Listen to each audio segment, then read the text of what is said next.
Alors, tu es également co-organisateur de Brucon.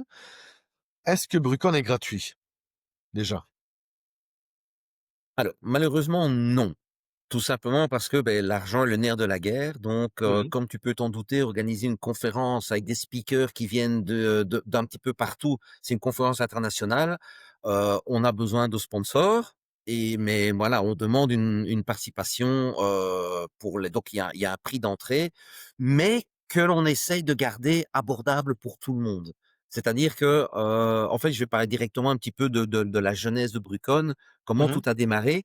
En fait, l'idée de la première édition était la suivante: si pas mal de gens ne savent pas voyager et ne peuvent pas aller à Vegas pour suivre un Black Hat, un DEF CON, et ça. cetera, on va faire l'inverse, on va amener les speakers en Belgique.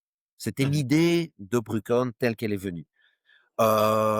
Et donc on a toujours essayé de garder le ticket le plus, bas possible pour que ça soit vraiment ouvert à tout le monde. Donc les étudiants peuvent venir et cetera. Honnêtement, je suis vraiment honteux, mais je pourrais pas te donner le prix des tickets, je ne retiens plus parce qu'il y a tellement de choses que mais ça reste très, très, très abordable. Mais donc ce n'est pas gratuit malheureusement. Voilà, mhm. Et du coup, tu te rappelles de ta première fois à Brucon? Tu étais déjà dans l'équipe organisation ou c'était en tant que participant et après tout à fait. tu as été onboardé? Organisation directement. En fait, ça s'est passé comme ça. Donc l'idée est venue d'une personne, Benny, qui maintenant n'est plus il a migré au Japon depuis quelques années, il n'est plus en Belgique. Et lui, donc il a eu cette idée de faire venir des speakers internationaux en Belgique. Et donc, je me souviens qu'il a il y avait une mailing list à ce moment-là de cyber Mhm, sécurité en Belgique, une mailing list. Et il a posté un message disant voilà, j'ai une idée. Qui est d'accord de se joindre à moi et de faire un truc? Et je me souviens que la toute première réunion, c'était dans un café à Bruxelles, mhm. du côté de la rue Neuve. Et il a invité les gens une fois à boire un verre. Il savait pas combien de personnes allaient venir, qui allait venir, et cetera. On était là une dizaine. On a commencé à discuter et c'est de là que tout a pris. Et donc moi, je me suis, il cherchait des volontaires et j'ai dit: «Ouais, l'idée me plaît, j'adore le principe», et donc je dis: «Voilà, tu comptes sur moi», et je suis dans l'organisation et c'est comme ça que tout a commencé. Voilà.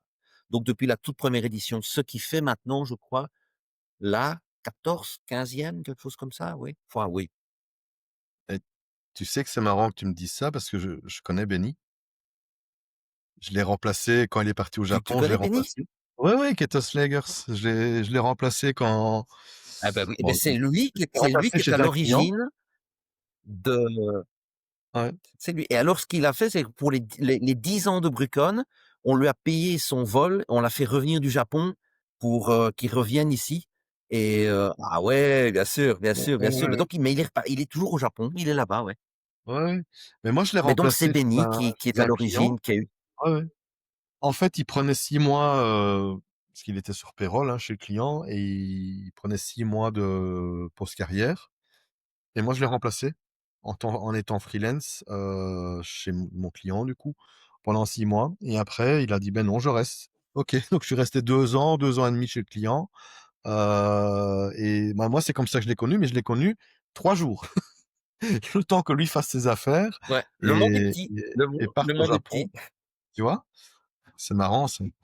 Euh, Mais il a eu une idée folle, mais la première édition, il était proche du burn-out, hein, parce qu'il avait tout été sur ses épaules. Je pense qu'il avait même mis de l'argent personnellement et tout, parce que mm, voilà, tu pars de rien, t'as pas de sponsor. Maintenant, c'est une ASBL, donc mm, voilà, il y a une structure, mais au mm. début, tu dis voilà, je cherche une salle, un catering, machin, etc.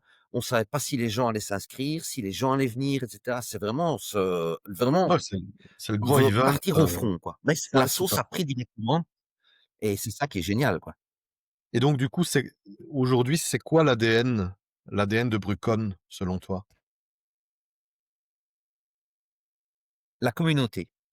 Mm, Donc on fait toujours venir des donc ce qui est très, très bien, donc au niveau des conférences, au niveau, international, on connaît les grands noms, hein. Il y a les DEF CON, les Black Hat, et cetera. Il y a et alors il y a les conférences plus en Europe, il y a Akelu par exemple au Luxembourg, ouais. il y a OrangeCon aux Pays-Bas. Il y a BotConf que j'adore en France et alors il y a aussi tous les B-Sides qui sont gratuits, donc B-Sides avec le nom d'une ville, il y a aussi B-Sides en Belgique maintenant Mmh. et beh, Brucon a vraiment une reconnaissance internationale parce qu'on a des speakers internationaux qui reviennent chaque année ou des visiteurs qui viennent des États-Unis, par exemple, ou d'Asie qui viennent chaque année. Donc on a vraiment une très bonne presse. Donc là, on est content parce qu'on est reconnu au niveau international, C'est ça. mais l'ADN, c'est vraiment la communauté. Parce Mmh. que, moi, je vois des personnes, je les vois une fois par an, c'est à Bruckner et on a des gens qui viennent, ils ne sont même quasiment pas ils n'assistent pas au talk. Ils viennent là pour le networking et ils passent leur temps à discuter, voir d'autres personnes, papoter à gauche, à droite, et cetera. Donc c'est vraiment la communauté qui est je dirais le maître mot, quoi. Et justement, tu as dit un mot-clé ici, sur les talks. Comment est-ce que vous les choisissez au niveau sur la valeur technique, l'originalité, sur le sujet du moment? Comment est-ce que vous choisissez les talks? Parce que j'imagine que allez, si vous avez de la place pour 10 ou 20 talks et que vous recevez 200 papers, comment est-ce que vous allez, Ah ouais, ouais, tenir, ouais. c'est un travail ça, hein? Alors, sans divulguer toutes les petites règles et Oui, cetera, la non. recette magique, en fait, le donc comment ça se passe? On ce qu'on appelle un call for paper. Donc on ouvre les soumissions et Mmh. n'importe qui peut soumettre un papier et un taux. Donc Mmh. ça peut être quelqu'un qui est basé en Belgique, ça peut être un consultant, ça peut être, une boîte, ça peut être n'importe qui. Ce call for paper se termine et alors on a un board qui fait la review de tous les talks. Donc le board, beh, ce sont les membres de Brucon et on a des membres qui sont un petit peu partout dans le monde, des gens qu'on trust, qui ont une certaine visibilité et qui savent de quoi ils parlent Mmh. et chacun vote au niveau des talks. Donc on dit, bah, celui par exemple, si on a une société qui soumet un talk, mais par exemple, si tu dis, voilà, si c'est du placement de produit, no way, quoi. Donc ça, c'est déjà fini. Si c'est Mmh. vraiment pour parler, ou je suis désolé de dire ça devant toi, mais si c'est quelqu'un qui vient pour parler de ISO, machin, quelque chose, c'est dehors, quoi.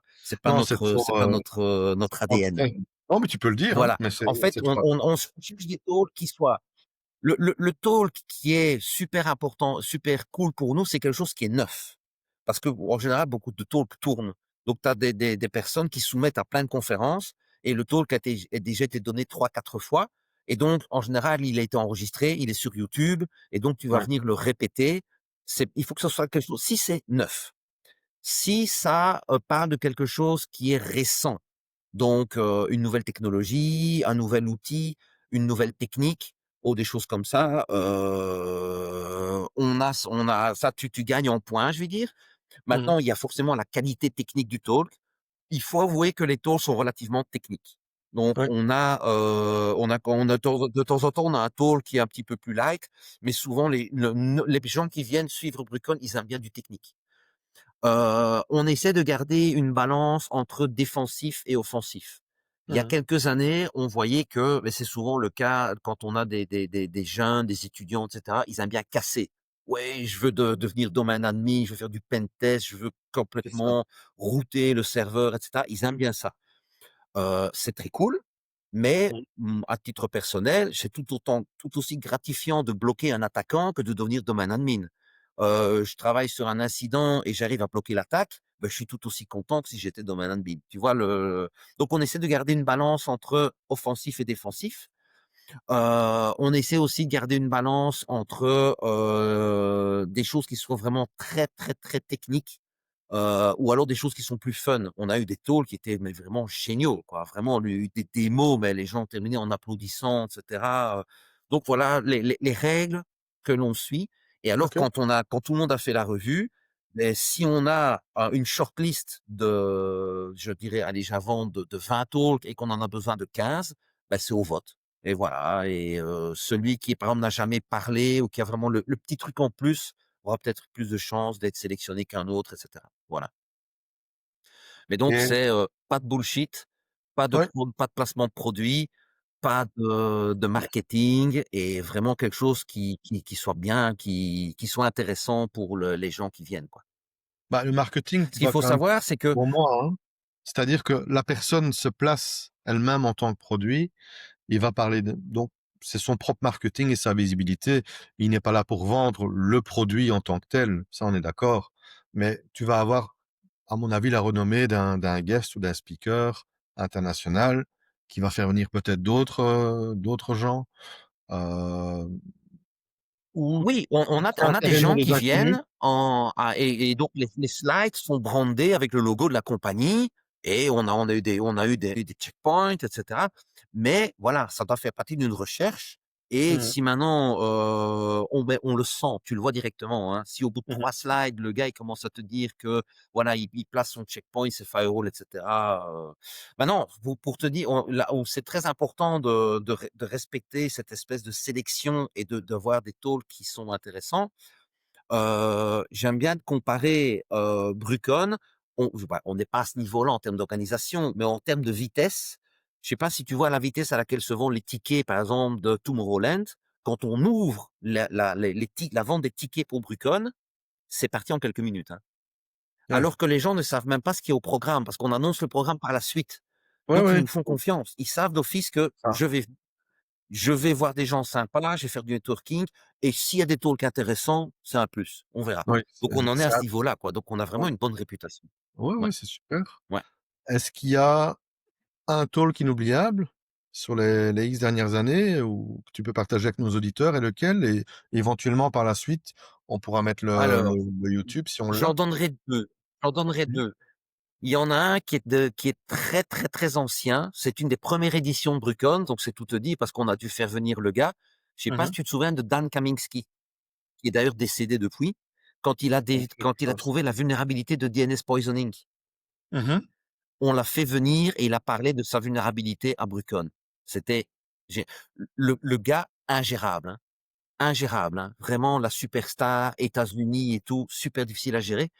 Mais le talk était voilà, c'était Dan Kaminsky, Monsieur DNS, boum, c'était vraiment le truc. Mmh. Et le deuxième talk, ça c'était il y a 2 ans, je crois, on a réussi à faire venir Mikko Ipponen. Et Mikko Ipponen, en fait, quand il vient, on était dans la salle était mais en général, quand je dis qu'il y a des gens qui viennent, mais qui suivent pas les talks, qui restent pour discuter, faire le networking, Mmh. tout le monde est venu dans la salle pour Donc il écouter faut voir. Mikko. Quand Mikko parle, on entendait les mouches voler dans la salle, quoi.